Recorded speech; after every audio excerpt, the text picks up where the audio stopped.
My God, we thank you for a new week. We thank you for this Holy Week. We pray that we may keep it holy as we prepare for the resurrection. And as we read through these stories of the judges, that we can rise to new life too. Amen.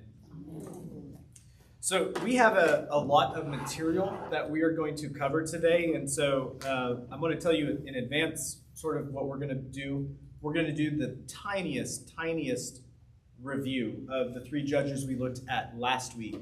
And then today we're going to tell the story of Gideon, of Jephthah, and then of Samson. But we will spend most of our time talking about Samson, unless I get stuck on Gideon, which I did last night.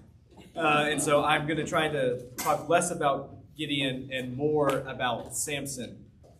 But if you have any questions, I have mountains of notes and commentaries that are still fresh in my brain. And so please ask questions, because there's just 10 chapters of material, and we could honestly spend a whole hour talking about any one of those chapters. And so don't hesitate to ask a question if it comes up. Okay. Next week, we will finish the book of Judges. We will do chapter 17 through 21. That is the rest of the book. We will do a conclusion, so we'll probably watch the Bible Project video again at the end. I'm like halfway through that slide, so I think we'll be able to fit it in again. But last week, we looked at the stories of three good judges. We started with the story of Othniel. Othniel was Caleb's son-in-law and nephew, and he is the first judge. He is a really good judge, and we only get one paragraph about him. And that's sort of the way that the book of Judges is set up. The better they are of a judge, the smaller allotment they get in the story. The worse of a judge they are, like Samson, you get more and more and more story.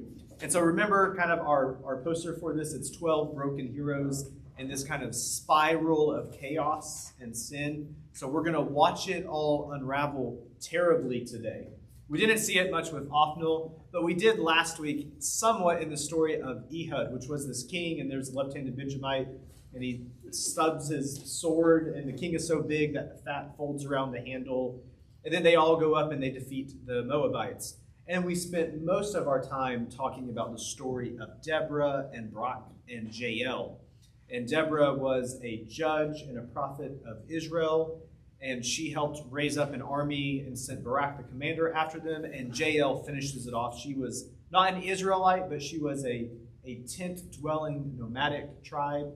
And her job was to drive tent pegs in the ground. And we got to see how she used her small job to complete this big task of taking on the greatest kind of army of the world with these 900 iron chariots.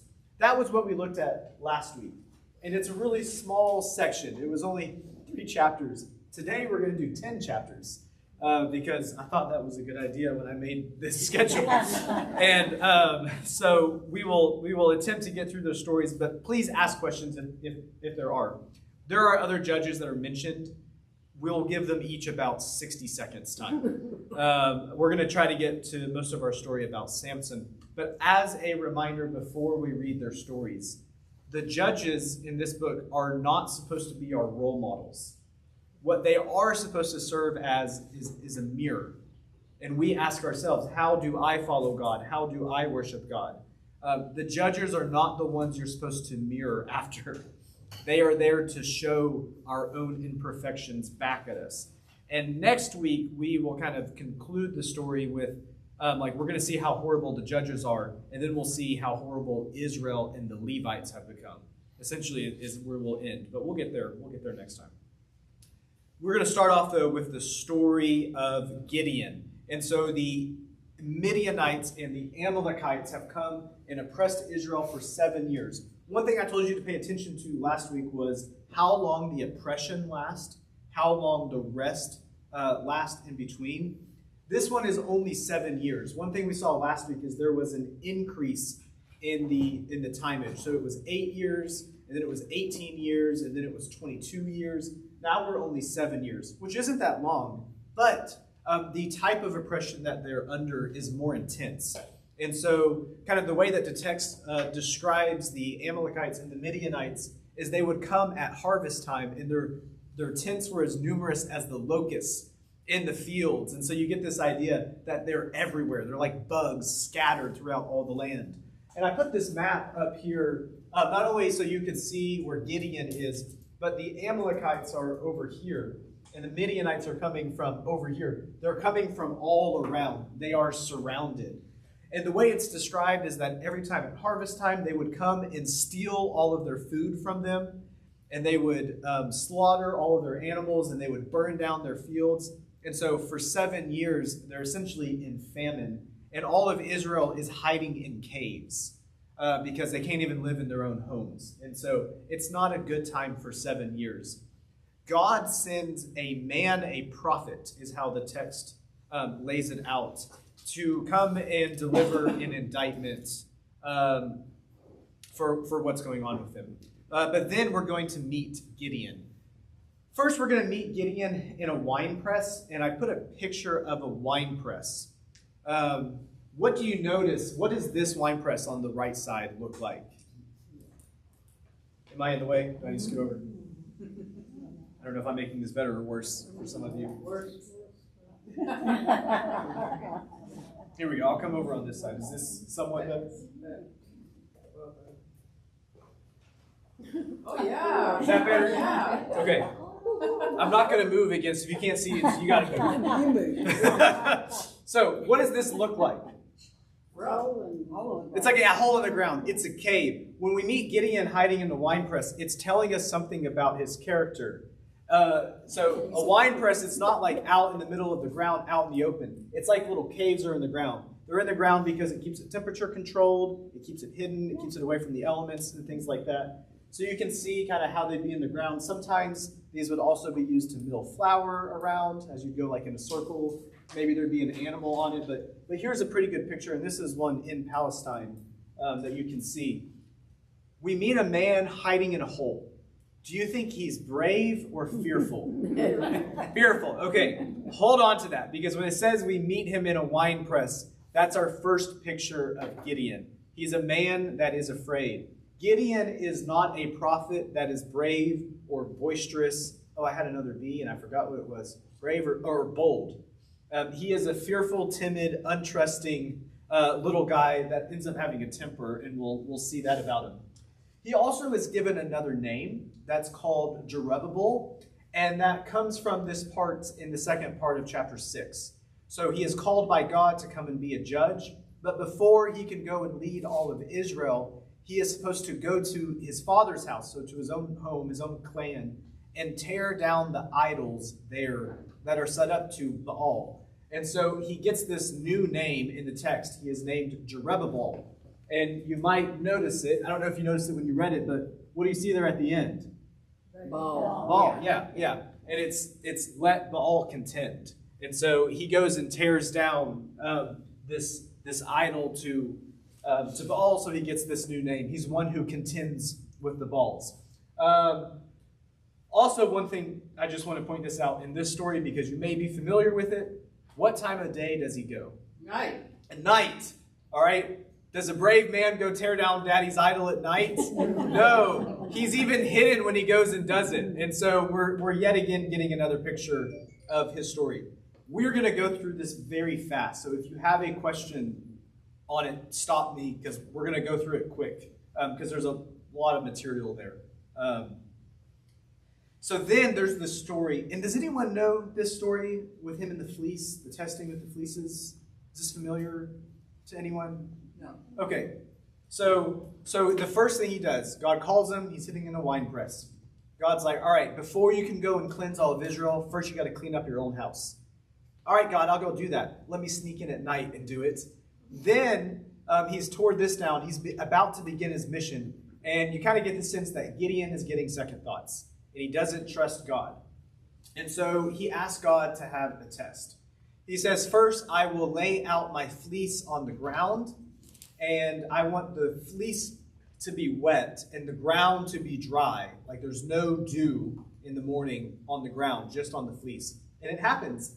And Gideon is like, oh, God must be real and be powerful. But he's like, wait a second, what if God just dipped it in a bucket of water? So he goes, God, please don't get mad, but can we do another test? The next morning, I want the ground to be wet and the fleece to be dry. And God humors him and does it again. This is the one, we call it the sign or the test of the fleeces. He is testing God to see if God is powerful enough. Do you think that's a good example to follow? No. We're learning more about Gideon's character. He doesn't trust God. We read that story and we do laugh at it, but we also test God. Like, we do that. Sometimes we might feel like God has called us to something, and we're like, God, if you're really calling me to that, can you maybe confirm it in the sermon?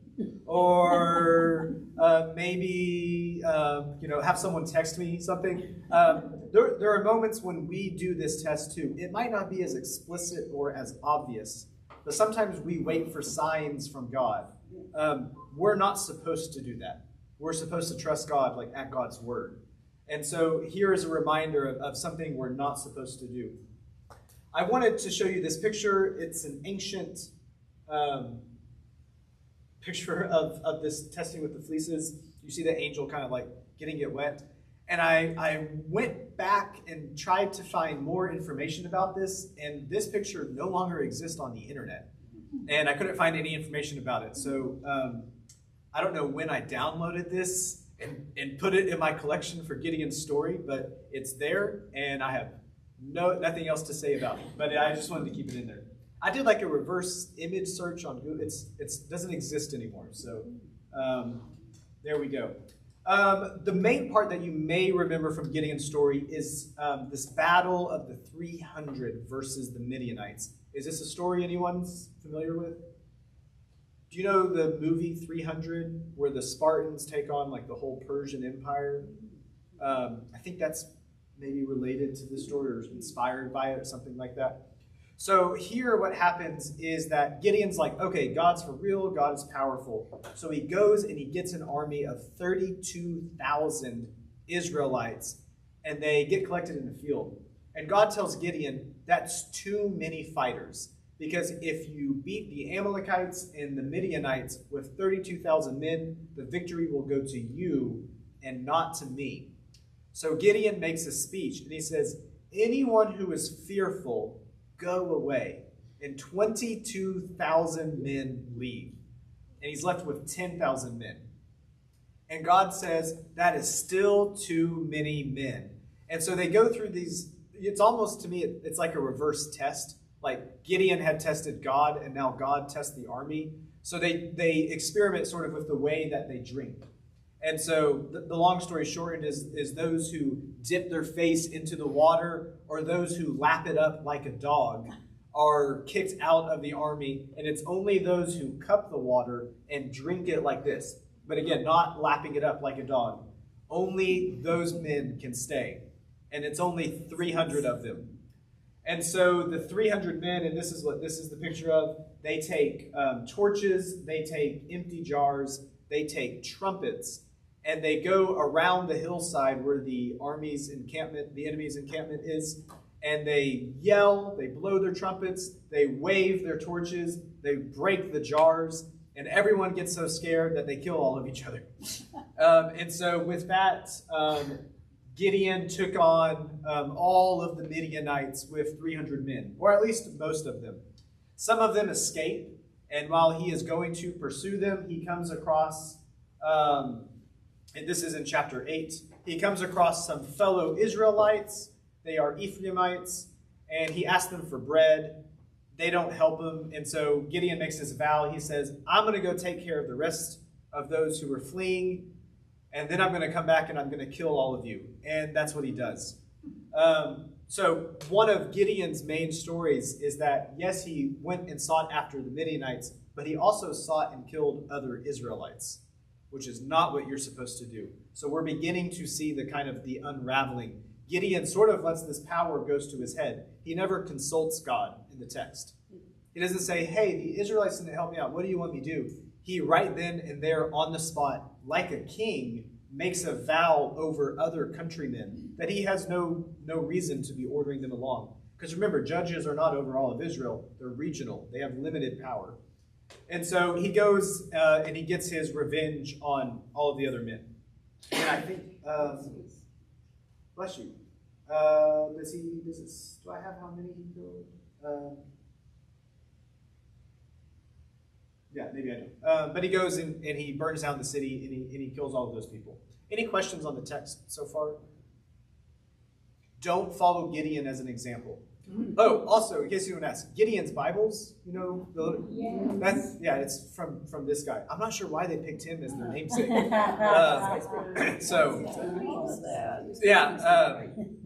Not the guy that I wouldn't want to name after my church.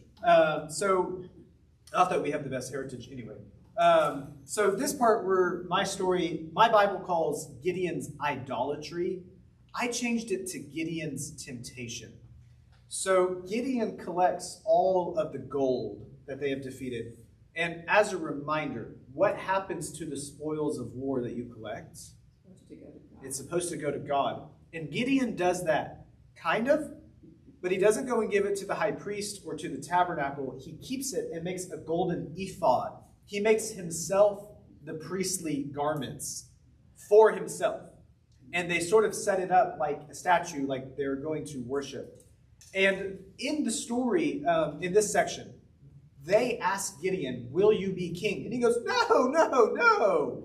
But let's make this golden statue for me so that I can go and wear these priestly garments. And then he does something else. And you may not have caught it, but it's going to talk about all of the sons that he has. So he ends up, it's in the next section, where Jerubbabel, son of Joash, went to live in his own house. Now Gideon had 70 sons, his own offspring, for he had many wives. When you start having many wives and having many sons, and we don't count the daughters, so there would be other kids too, he is acting like the way a king would act. Because he has had many wives to make alliances with other clans. He's having lots of other children and other sons. This is not a way a judge would act. It's the way a king would act.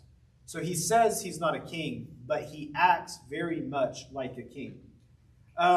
When he dies, the land rests for 40 years, which you might remember is the name of one generation. But there's another chapter to Gideon's story in chapter 9. And so we're going to meet his son Abimelech. And Abimelech's one of his sons, and his name means, my father is king. And so when we talk about, like, Gideon has said he is not a king, but he does everything that a king does. And that's going to keep getting worse, as we move on to the next judge. We're going to quickly go through the Abimelech story. He's there to say, Gideon is acting like a king is. Abimelech tries to establish a monarchy. He goes and he kills all of his other brothers. He goes to his uncles on his mother's side and says, hey, would you rather have 70 sons you're trying to split the power with, or back me? And so the uncles back him, and they kill all the sons. He acts like a king.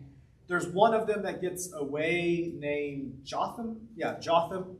And in my Bible, it calls this the parable of the trees. Other people will call this the parable of Jotham. There's a little kid's book that you can get about it. I'm just going to read the first 2 verses in verses 8 and 9. So the tree went out to anoint a king over themselves, and they said to the olive tree, reign over us. The olive tree answered them, shall I stop producing my rich oil by which gods and mortals are honored and go sway over the tree? It's a story about... I think it's the TV being funny. I don't think it's my computer, because it was doing that before too. You can go and read more about the parable, but it's about not picking a king to reign over yourself. Because remember this theme throughout Judges, not just any king will do. We need a king that comes from God. Remember our repeated line, in those days there was no king in Israel, and everyone did what was right in their own eyes. And now people are pretending to be kings, and we don't want kings that aren't from God because they don't treat us well. And so the end to Abimelech's story is that there is a civil war, and he dies, but the way that he dies is great. And I love the 3 stories we're looking at today because there's always a woman who is honored. And for Gideon, it's a woman who throws a stone over over the wall of the building, and it hits him in the head, and then he knows he's going to die. Sorry, I said Gideon, meant to say Abimelech. That's how Abimelech dies. And so he goes to his servant and says, I don't want a woman to kill me. Help me stab myself through in the stomach. And that's how he ends. That's the story of Gideon and his son Abimelech. Any questions on that? Okay. So for today, we could give everyone a rock to go along with your nail from last week. After this, there's a brief interlude. There's Tola and there's Jer. Tola, just a fun fact, is the only judge that gets a specific amount of years mentioned for when he ruled over. Everyone else is 40 or 80 years or no rest or something like that. That's kind of cool. And then there's this other guy, and I want to just point him out, Jer the Gileadite. So he judged Israel for 22 years. So he had 30 sons. This is also someone acting like a king. He rode on 30 donkeys, and they had 30 towns. So now he is collecting all of these towns under himself. So we don't get a lot of their stories, but he is also a kingmaker, essentially. He's trying to make himself like a king. Are y'all okay if we move on and go to Jephthah? Okay. This is the one that gets weird. Not that all of them aren't a little bit weird. Not a lot of art on Jephthah. And so here's this one. That's like the one picture I can find of him. Now we're going to see what Israel's going to do. Will they worship God or will they not? Before this, we saw that they would worship one God. They might worship Baal, and Baal has a wife, the Asherah. Now they're worshiping 7 other gods. So it's like they have descended to get worse and worse. And for 18 years, they get oppressed by the Ammonites and the Philistines. And just like earlier, we talked about the Midianites and the Amalekites, we've essentially just moved a little bit north, and they're on the same sides. But they're surrounded on all sides. Here is a idol or statue of a Baal right here. That's a real one. So that's what they look like. This part I think is funny. They cry out to God, God, help us. And Yahweh goes, go cry to the other gods whom you have chosen. And so remember when we say, like, choose whom this day whom you will serve. So God's like, go cry to them first. But then God relents and says, yeah, okay, I'll help you. And so this war will begin to break out in Gilead as they try to have a revolt. And then we're going to zoom into Jephthah. Jephthah is a judge. We get a little bit about his story. So he is an illegitimate child. And so the way his sort of life begins is that all of the elders say, you don't belong here because you're not real. Get out of town. And Jephthah's like, okay. And so he goes up in the mountains and starts think of like a Western movie. He starts like a gang, kind of, and he's the head of the gang. And he becomes a very mighty warrior, which is where he becomes relevant in the story. The same elders that kick him out go back to Jephthah and they beg him to come back to rescue them. And I just want to point this out. Because you remember before when we talked about judges, God would appoint a judge. Now the clan elders are going and seeking out their own judge. And I just want to pull that attention to us. We don't get that like God anointed him at first, but he still does work with Jephthah. And so Jephthah makes this deal. It might not be as clear in the text, but essentially this is what happens in the Hebrew. Oh, Jephthah, will you come be a captain in our army and rescue us from all our enemies? I will come and rescue you, but I will rule over all of Israel, which sounds like a king. Yes, he is saying, yes, I will help you, but I will be a king, and my reign will be forever. It will not be limited in time or in space. I will reign over everyone. And they say, okay. And so that's the deal that they make. Jephthah begins making negotiations. So the Ammonites are over here, and they're talking about this land down below. And it's the land where Moses came through and they battled. And when Moses was bringing all of Israel with him, when they fled out of Israel, which is 319 years before this, if you want a specific date. They ask the other ones, can we pass through here? We don't want to cause any problems. We just want to walk through. And they say no, and they go and attack Israel.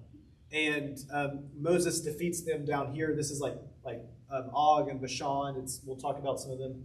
And then they march their way up, and they end up here, and they wait until they can cross over. And so they reference back this Ammonite king back to this and says, they essentially get into a legal argument about who has rights to the territory. And we will boil it down to say that Jephthah says, that land was not your land anyway. We're arguing about land that both of us have had conquered to, and we conquered it most recently, and that was over 300 years ago. And if you had any rights left to the land, you would have brought it up 300 years ago. So why don't you guys just go ahead and leave us alone?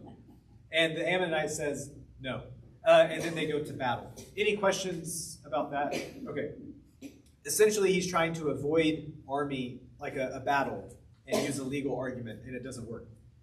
And so there is this moment here where the Spirit of God fills Jephthah for this work. And we talked about that last week. When the Spirit fills a judge, it is filling them to enable them for a particular task. It would be different than when we talk about like baptism and the Spirit filling us in that sense.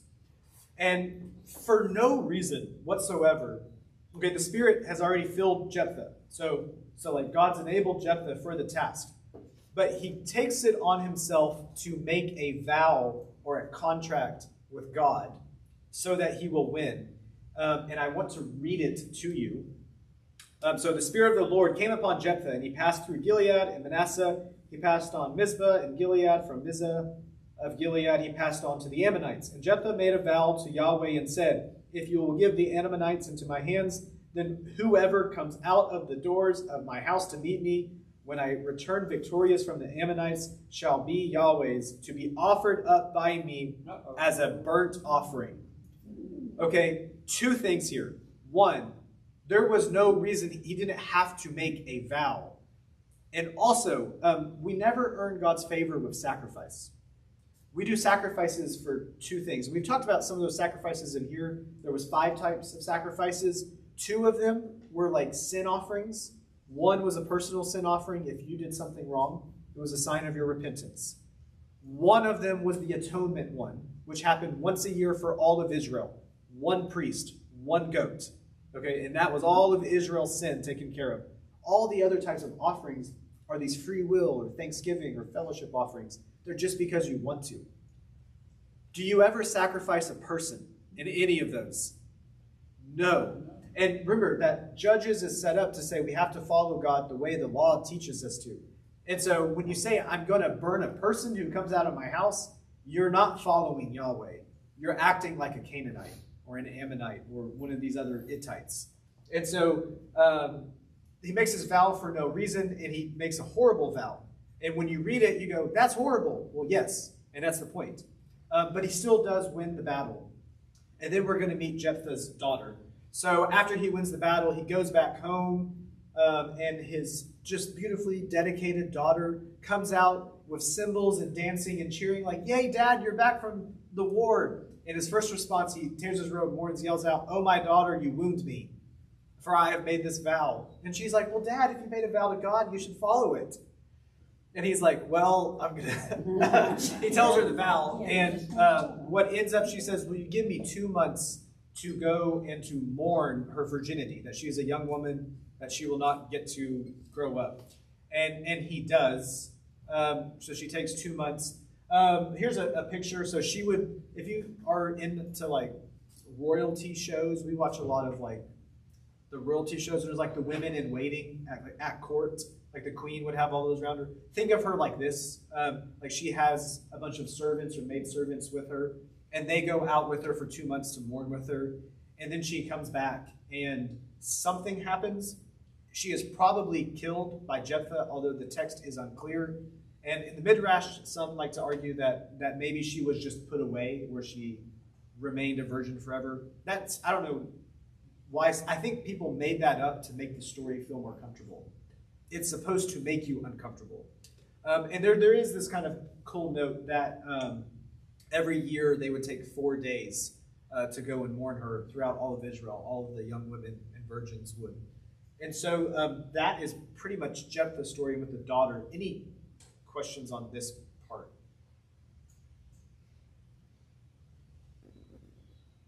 Okay. After him, there is another civil war. And so, while he is still judge, sort of similar to Gideon, the Ephraimites and the judge have a problem. There's another civil war. They kill all the Ephraimites. There's, how many is it? Do I have in my notes? Yeah, 42,000 Israelites get killed in this massacre. And they do it with a dialect test. So they say, this is the Hebrew word shibboleth. And however, if they say it the wrong way, then they were from the wrong tribe, and then they killed them. Notice what's happening here, though, that Israel is beginning to eat itself apart. And so they are looking at the other Israelites as the enemy. And so that's sort of what's supposed to stand out here. And after Jephthah, there is no rest in the land. And so things are falling apart pretty bad. It says Jephthah judged Israel 6 years, and then he died and was buried in his town in Gilead. And then we move on to the next judge. So we're not having the best track record here. We're about to move on from these two main stories, and we're going to get to Samson. But I want to see if anyone has a comment or a question about them. We haven't learned a whole lot. Yes, yeah. People. And we do the same thing. Yes, exactly. And it's about to get worse. So there's 3 other judges that get mentioned. There's Ibzan, Elon, and Abdon. And so here's Elon. Here's Ibzan. Where's the other one? Abdon? Oh, Abdon, right here. Which is to say these are all spread throughout. So this is all throughout Israel. And first we meet Ibzan. He's from Bethlehem. He has 30 sons. And he gave his 30 daughters in marriage outside his clan, and he brought in 30 young women from outside for his sons. And then he died and was buried. Lots of sons marrying from outside the tribe. Sounds like a king. He's acting like a king. He's making contracts, alliances with others. He's trying to accumulate personal power into his household. And then we're going to meet Elon, the Zebulunite. He judged Israel for 10 years. And then he died. I guess he was okay. And then, though, there's Abdon. And so this one is interesting. So he has 40 sons. That's more than 30, right? That's a lot of sons. Okay? And I love the way, let me just read this from my commentary because it's just great. In a world without iron chariots, owning a donkey was a sign of extreme wealth and status. Think of it as a fleet of 70 luxury SUVs going around. Also, there is just an interesting part with his dynasty that he's trying to build. So he has 40 sons. If you have 40 sons, you would think you'd have even more grandsons, and he has less. And part of the way of thinking of children is if God blessed you, and so God did not bless his household because it began to shrink. But they ride on these 70 donkeys everywhere that they go. And so you can just think like this rich jerk marching around with 70 donkeys while you're starving. And that's kind of the way that he is presented here. He took more than he needed just to flaunt his wealth. And then we're about to get to Samson, but any questions here? Do we see the unraveling happening? All these people acting like kings? Okay, now we're going to finish it with the last judge. And it's the story of Samson. Are you familiar with Samson's story? Vaguely? Okay, we're going to get into some details, but I'm also going to go through it quickly because it's 4 chapters and we don't have all the time. So if you have a question, please ask it. These are all Israelites, right? Do what? All these people are. All the judges are, yes, yeah. But they don't always marry Israelites, and that seems to be the problem. But they're not acting like Israelites, not at all. I will have recurring pictures of Samson wrestling a lion, which is our poster was one too. You will see why in the story. If you have your notes, the back page is the one for Samson. So we're going to talk first about chapter 13, and then we'll move on to 14. Like I couldn't fit it all, and so each slide will go through another chapter. And I apologize, there's a lot of material, but there's a lot of things I just want to make mention of. First is that they have been under the Philistines for 40 years. This is a whole generation. A whole group of people have lived through, and they never cry out to God. They have given up on Yahweh, essentially is what we read here. They have forgotten who God is, and no one even knows his name anymore. I mean, you start off, and it's a little sad. Here's a picture of where the Philistines are. So if you remember, they're on the coastal region. These are the 5 kings, the 5 capitals. Pay attention to Gaza. Pay attention to Gath. And then up here where Timnah is, we'll mention that too in the story. They never cry out to God. God reaches out to Israel. And there's this moment where this angel appears to Samson's barren mother to deliver a message. And one thing I love, I forgot to mention this. Each of these stories highlights a particular woman who is better than all the men around them. And so in the first one is the woman who throws the stone and kills Abimelech. And the story before, Jephthah's daughter was more holy than he was. And now Samson's mother is pretty much the only admirable person in the story, but even she's imperfect. But it's hilarious when you read this, because the angel comes to Samson's mom and only speaks to her, and the dad keeps trying to butt in, and the angel just keeps ignoring him and only addressing the mom, which is a repeated motif. If we get to Samuel, who is the next prophet, but in a different book, it's the same thing where Samuel's mom, Hannah, the angel talks to her. And this is very reminiscent of the angel that comes to Mary. There is a barren woman and wants a kid. And the angel comes to deliver a message that there is a kid who will rescue Israel. And something good will come about. And so in some people have drawn parallels between like Samson and other Messiah figures or Jesus-like figures. The language that the angel gives, and I want you to pay attention to it, is the child will begin to save Israel.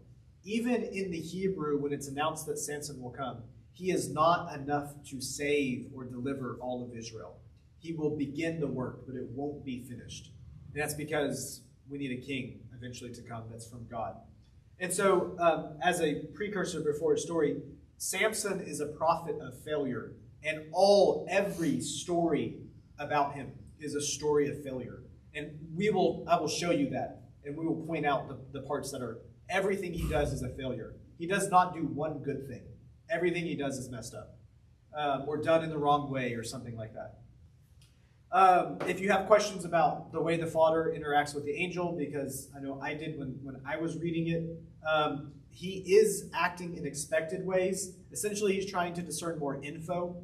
The angel tells things to the mom that the mom does not tell to the father, like she is not supposed to drink wine or strong drink, or not cut his hair, which is things that are the Nazarite vow. She never repeats those things. And so he's just trying to get more info because she is not saying everything. He's also trying to see if the angel is a god. And so he keeps asking the angel for the angel's name and how he can honor the angel. And so we get the sense that he doesn't have all the correct theology. Is the sense. He's also just trying to be respectful to cultural norms. Here's a picture of Abraham when he meets the 3 angels that are the 3 angels of God that come, and he feeds them. He says, "Stay here, rest, let me get you food." These are normal hospitality norms, is why he's telling the angel to wait. And they say that they will name the child Samson, which is very similar to a Hebrew word, shemesh, which means sun. And so you can say again. It means what? It means sun, like the sun, like the star. And so, not sun like child, sun like the star. That's supposed to be the sun right there. Shemesh. So Samson's name you can think of as son, or a derivative of that. And I want to also point out that Samson is sort of touched by the divine.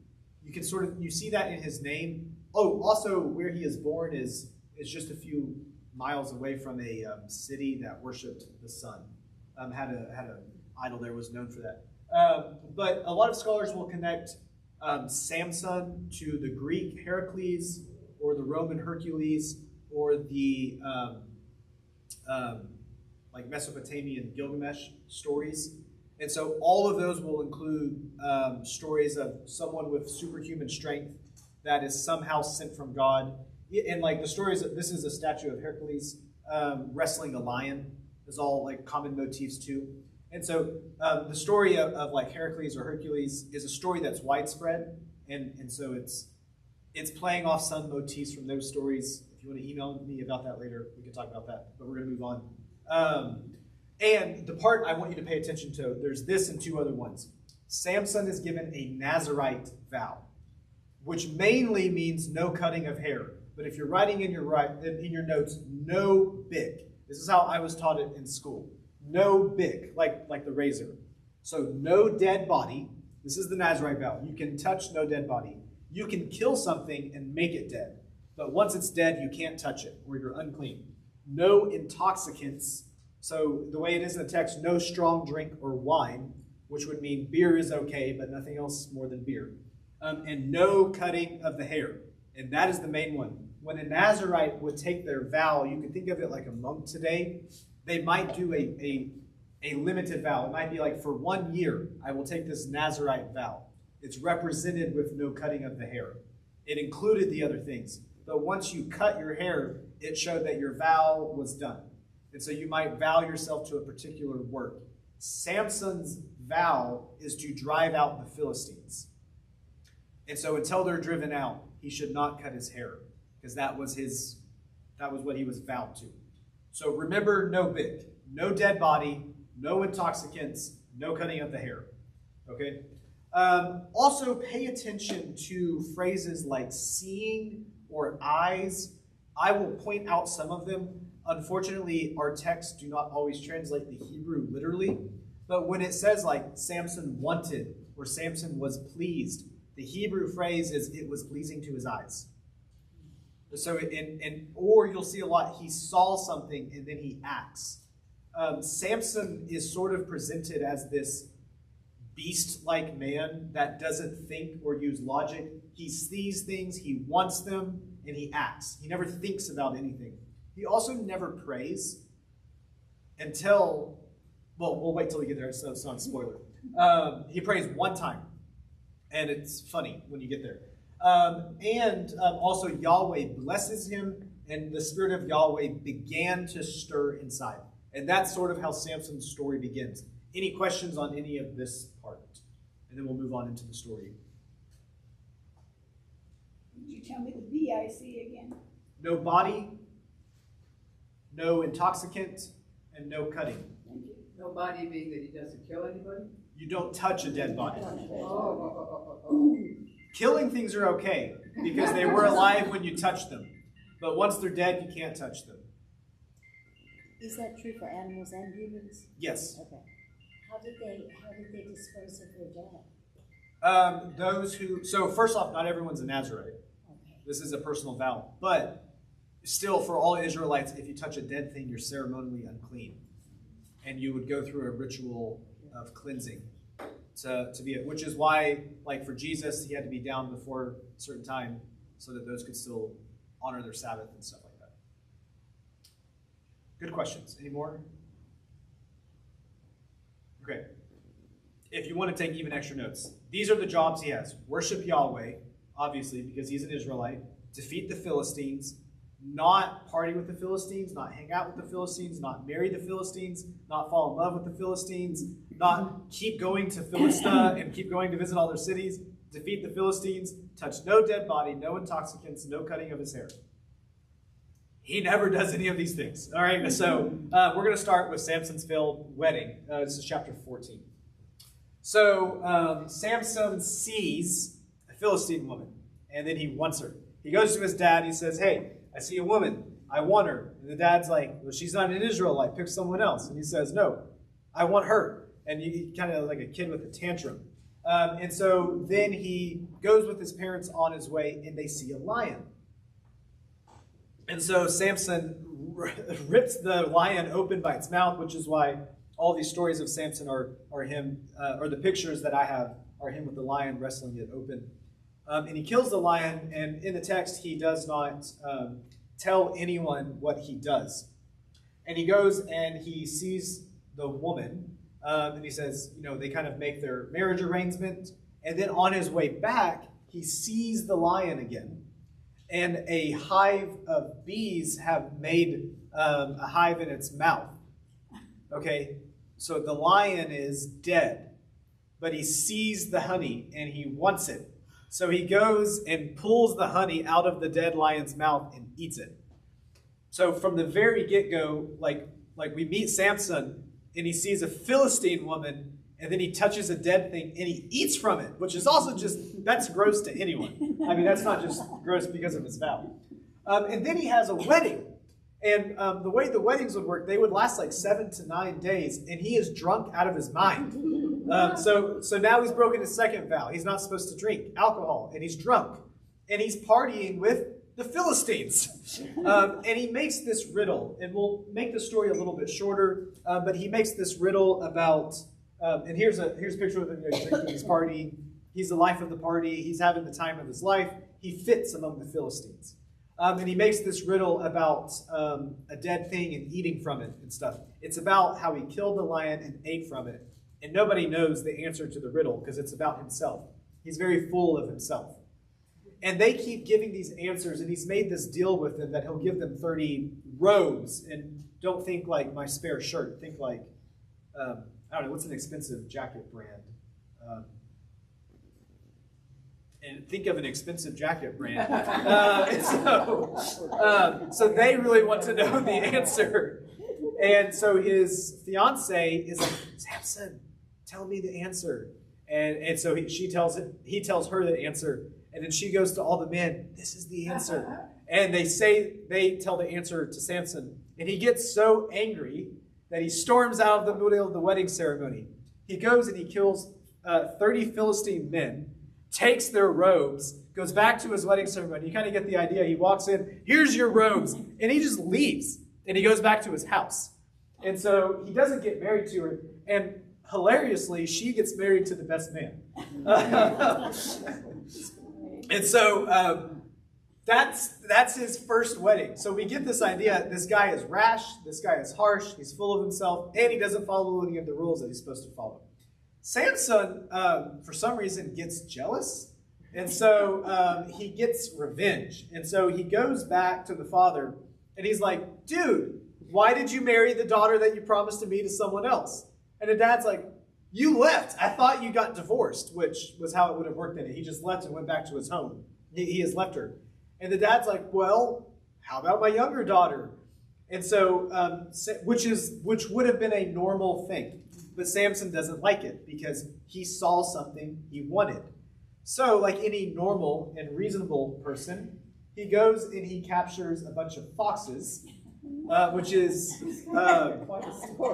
how many foxes did he get? I think it's 300 foxes. But is it 3? Okay, all right. I'm not able to see it in my text. So he captures 300 foxes, ties their tails together around a lit torch, and he lets them go in all of their fields. And so as the foxes run, the torch is carried through the field, burns down all of their fields. We've talked in here about escalations of revenge, okay? You can't marry my daughter because you left in the middle of the ceremony and she got married to someone else because she was set up to get married. And if she didn't get married now, she would never get married. Then I offered you my other daughter, which is the next best thing, and that's what would work. He has a problem with one family. He burns down 150 fields and all the others. And so we see this large escalation. He's a man that doesn't think. He's furious. He just gives in to his wants and his desires. And so then he's like, fine, I'm done with the Philistines. And he goes and he hides out in Judah. And so the Philistines come up and they say, give us Samson. And they say, Samson, what did you do? The Philistines rule over, so more powerful. And they're like, we're not going to fight with them. So they hand over Samson, who says, don't kill me, just tie me up. And so they bind him. And then the Spirit of God comes. And are you familiar with this story? He grabs a jawbone and he kills 600 Philistines with it. That's a story you might know. Okay, so he defeated the Philistines. He did it. But what was he touching when he did it? A dead thing. That's the thing he's not supposed to touch. Okay? So, like, when you read it, it wasn't like, oh, he's so strong. It's like, why did he pick up a dead thing? He's not doing it right. And that's chapter 15. And so he keeps breaking his vows. Any questions, comments, concerns? Concern. Yeah, concerns. Me too. Okay.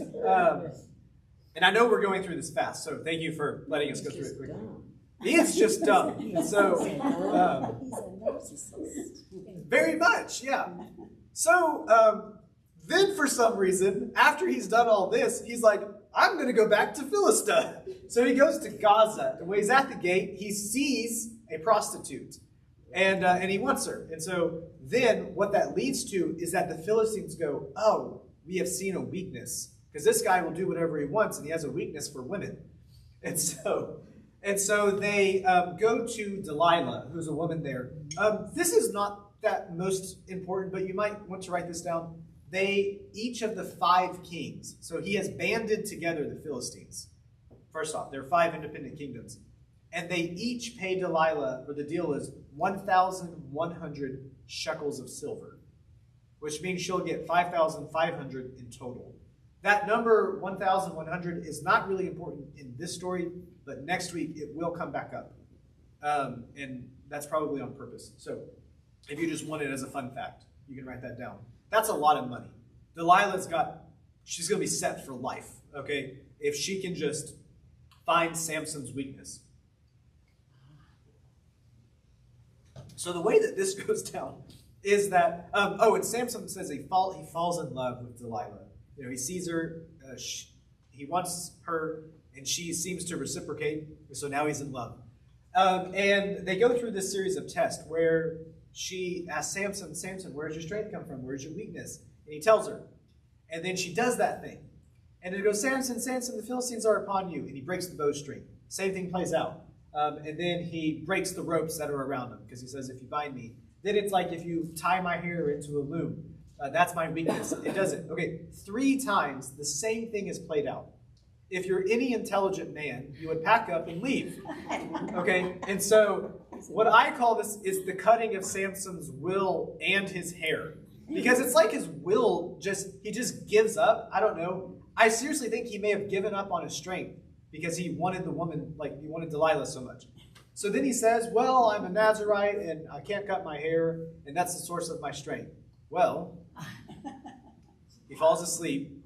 Again, she cuts his hair, or has the servants cut his hair, and then yells out, Samson, Samson, the Philistines are upon you.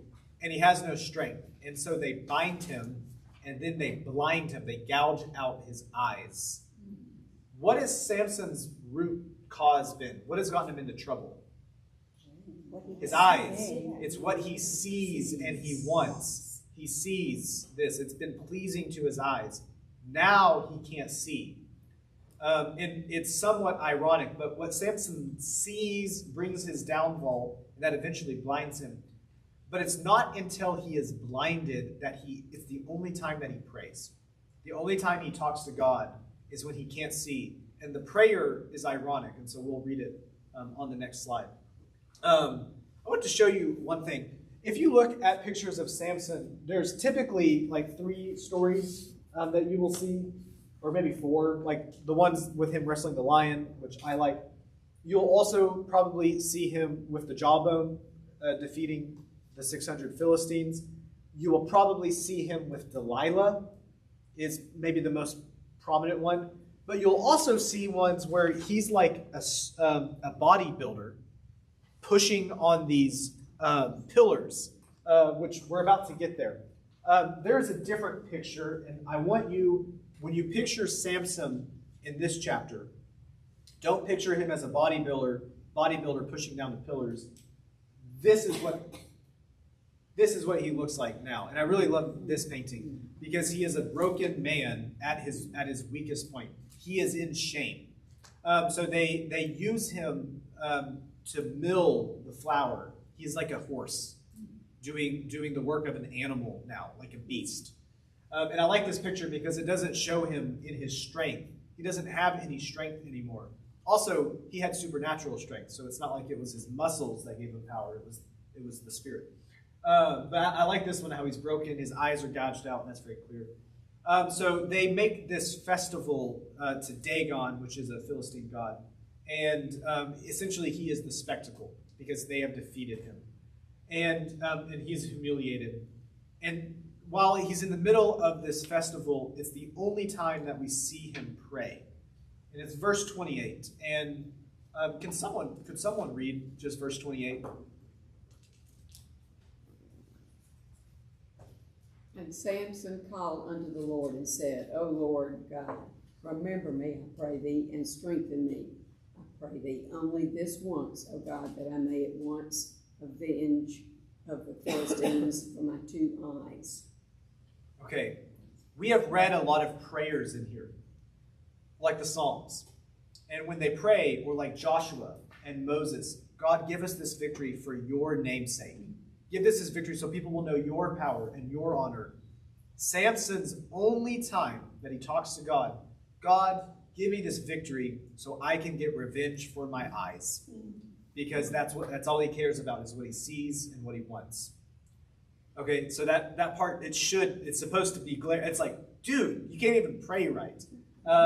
And so God gives him the strength, and he pushes the pillars, the building comes down, and he killed more Philistines that day than when he had ever been alive. And that's how the story of Samson ends. We've read these stories of these judges. We saw Gideon, a man who says he was not a king, acted like a king, and was this fearful, finicky guy that never really followed God. And his legacy, even though he did not set up this altar for him to worship, all of his sons after him worship this altar and fall into idolatry, leads Israel into a civil war. Then we meet Jephthah, this guy who also leads Israel into a civil war and kills his own daughter because he doesn't know what God wants. And then we see Samson, and no one in the land has ever prayed, like they've never turned to God for help. And the only time we see someone talking to God, it's about themselves. We have seen Israel fall away. They don't know God anymore.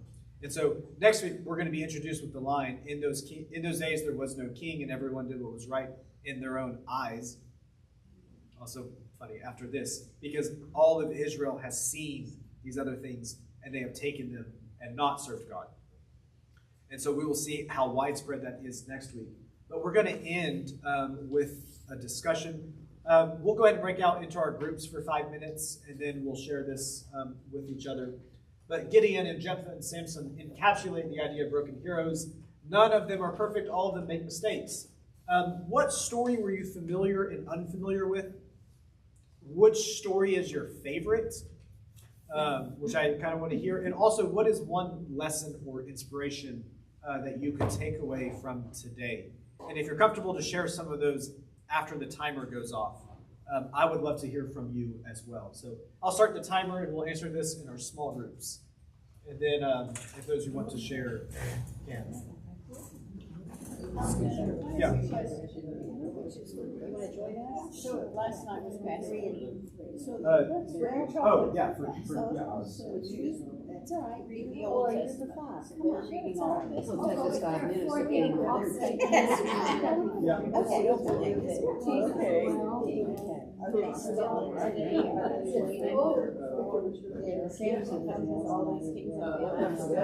Yes. Yeah, they're still waiting for us. There's a great movie. And Judaism today has adapted and changed as much as Christianity has changed. So, I mean, there are, not everyone is. A lot of healers are like a Messiah might be more spiritual. The same way like but in a sense, yes. Some are, yeah. And others might read that as more spiritual.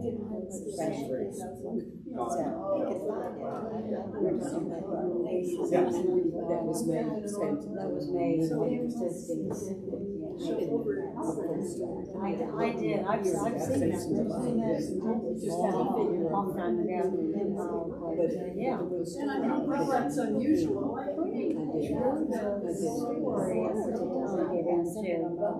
In 1949, Samson beat the mill. Yeah. I think I saw it on, you know, they just did the reruns on TV, and I said, it's really. Consider prayer. Sometimes we don't.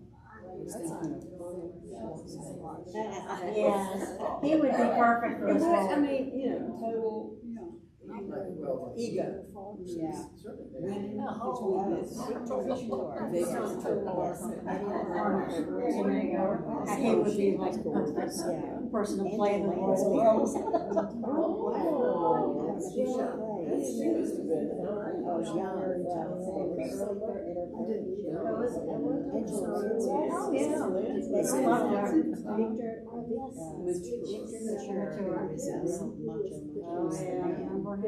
He was a lot of the bodies. Yes.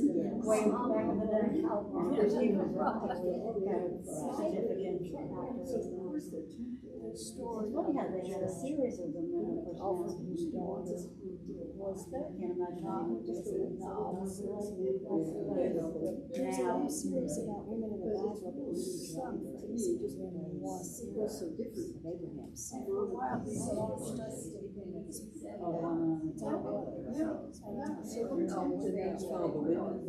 think so. Yeah. And the first story is about Sarah. It's a Fox Nation. Pat was telling me about that show, and they're going to do Ruth. Okay. I watched the first one and I thought it was pretty good. So that's one reason that I'm struggling with that.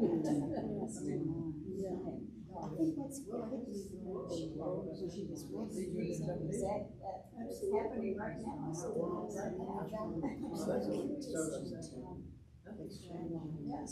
In that area.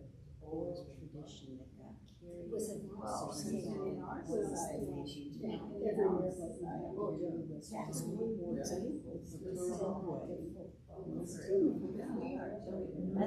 They keep bringing these, you know, and this one. Is it like we don't get it all the time? Yeah. What about this one? Trying to make their own destiny. Being became. And right, and that God is just pushed to the side because they think they have the power. And they don't. So I guess it's one more time of. Yes, so let's see, Just don't listen. That's right. from his God's standpoint, okay, you want to make a mess? I mean, he just, that's right. Yeah, I know, Okay,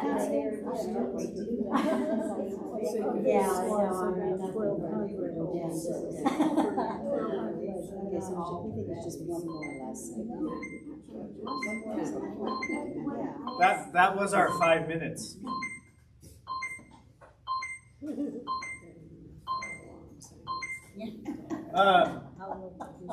I would love to hear from you. Were these stories that you were familiar with? Was there any that you were more familiar with? Samson. The Samson. But I didn't know a lot about Samson. yes, we tend to, I don't know why, but like we talk about Samson like a good guy.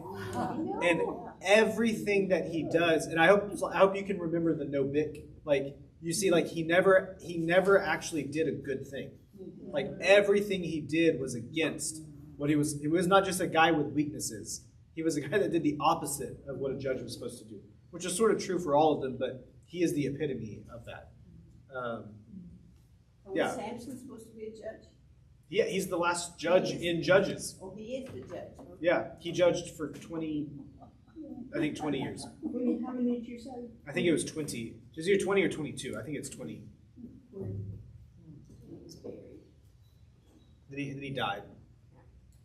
What about, was there anything that was a takeaway for you from these? We're still doing the same thing. Yes, yeah. People will always be people, and God will always be gracious with us. I hope. Because we need it. But don't push it.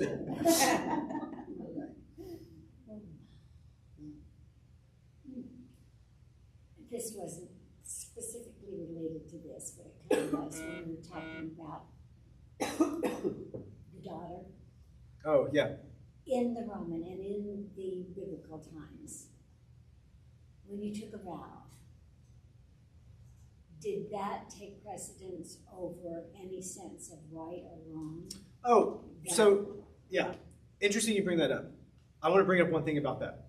If you made a vow before God, you could go to the high priest, make a sacrifice, and your vow would be void. You could go to the high priest, make a sacrifice, and your vow would be void. That's it. That is part of what was in the law. But he didn't know that because he didn't know God. And so I'm glad that you brought that up because that's a point that I did not mention. He didn't even have to state. This is Jephthah when he makes the vow about his daughter. He had 2 whole months. He could have walked 2 days and gone to Jerusalem, or to where the tabernacle. I guess wasn't in Jerusalem, it was in Shiloh, but it was even closer to where he was. So, but when you make a vow, does it have to do with right or wrong? I mean, you're supposed to know what right or wrong is, and that was a wrong thing. And so he vowed to do a bad thing, and he could have gotten rid of the vow, and he chose not to, probably because he didn't know. Which is to show even more how much they don't know God. So is this true about divorce too, that kind of vow? Well, we get in the New Testament that Jesus says that divorce was, it's in Matthew 6, that was never part of what God wanted, but it was allowed in the law for men, not for women. But the man could divorce a woman. So.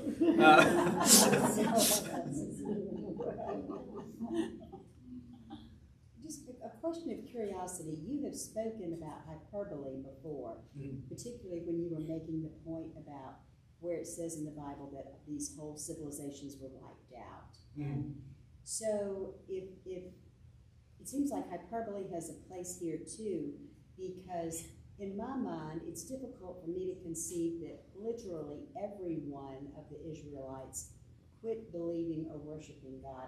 I just think there was a fragment, a remnant, because otherwise, how did they even recognize the next person that came along that was speaking for God? It is best to read this as a fable that's there as a teaching moment. Not that to say that these were not real people, that these things did not happen, but the way that we have these stories, they're all written down for teaching. And so, it is not written as a history book to tell you. Okay, that's good. On the 4th of March at 11 a.m., Samson walked out and grabbed a donkey from Abraham's field. Not Jesse's field, though. It's there as a teaching story.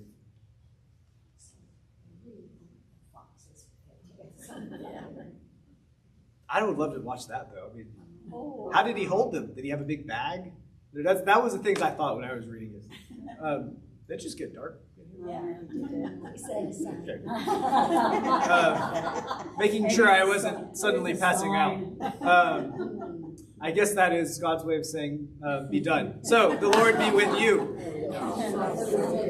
God, we thank you for signs, even though we don't need to ask for them, because we know the sign of your love and of your Christ.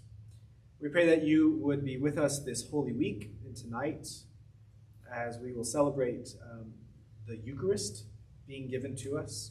Tomorrow as we will mourn with your death, and Saturday as we will watch you rise again and change the world. May we rise again too. Amen. Amen. Thank you. Very good. You guys did good hold on for the speed run too. That was a lot of material. So.